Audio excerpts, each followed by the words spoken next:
Hello YouTube family, नमस्ते, प्रणाम। मैं कामनी शुक्ला स्वागत करती हूँ आप सभी का अपने यूट्यूब चैनल पर। तो आज हम भैया चोरों के दहशत पर सुपरहिट गीत लेकर उपस्थित हैं। इस समय जो आतंक चल रहा है, बवाल चल रहा है, दहशत चल रहा है, जिस दहशत से ना रात को चैन है ना दिन को चैन मिलता है, तो उसी पर हमारा गाना तैयार हुआ है। और हम माननीय योगी बाबा जी से निवेदन करना चाहते हैं और करते हैं अपनी तरफ से, जनता जनार्दन की तरफ से, कि जितना जल्दी हो सके इस दहशत को ख़त्म कराइए, नहीं तो लोग खाना पीना बंद कर देंगे। इतना दहशत है ग्रामीण इलाकों में। तो प्लीज़ आप लोग भी हमारा सपोर्ट कीजिए और हमारा गाना ज़्यादा से ज़्यादा शेयर कीजिए ताकि बाबा तक पहुंच सके। चोरवे फैलाए हैं बवलवा, चोरवे फैलाए हैं बवलवा, बाबा कौनो करत्यू जतनवा। चोरवे फैलाए हैं बवलवा, बाबा कौनो करत्यू जतनवा। करत्यू जतनवा, हाँ करत्यू जतनवा, करत्यू जतनवा, हाँ करत्यू जतनवा। चोरवई फैलाए हैं बवलवा, योगी बाबा कौनो करत्यू जतनवा। गौआ में चोरवन के फैला है दहशत, फैला है दहशत, हाँ फैला है दहशत।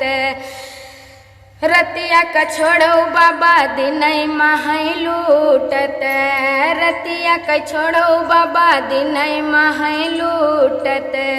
गौआ में चोरवन के फैला है दहशत, रतिया का छोड़ो बाबा दिन महै लूटत। मारी दियत हैं केहू कैललनवा, मारी दियत हैं केहू कैललनवा, बाबा कौनो करत्यू जतनवा।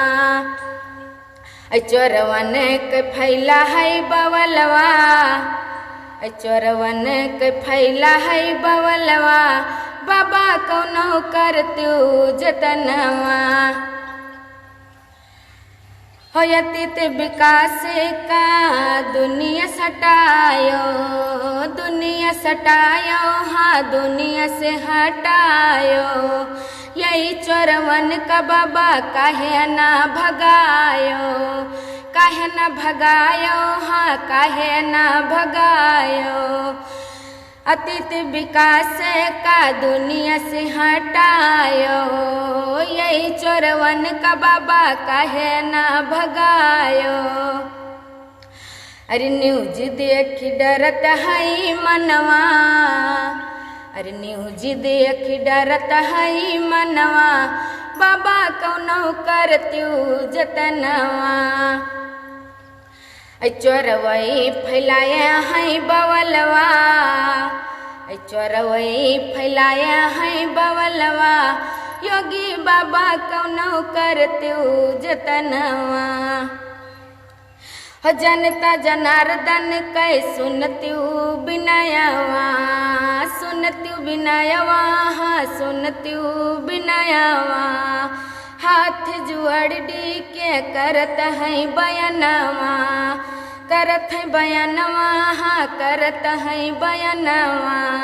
जनता जनार्दन कै सुनत्यू बिनयवा, हाथ जुअड़ी के करत हैं बयनवा। अरे रोवत है तोहरौ किसनवा, अरे रोवत है तोहरौ किसनवा, बाबा कौनो करत्यू जतनवा।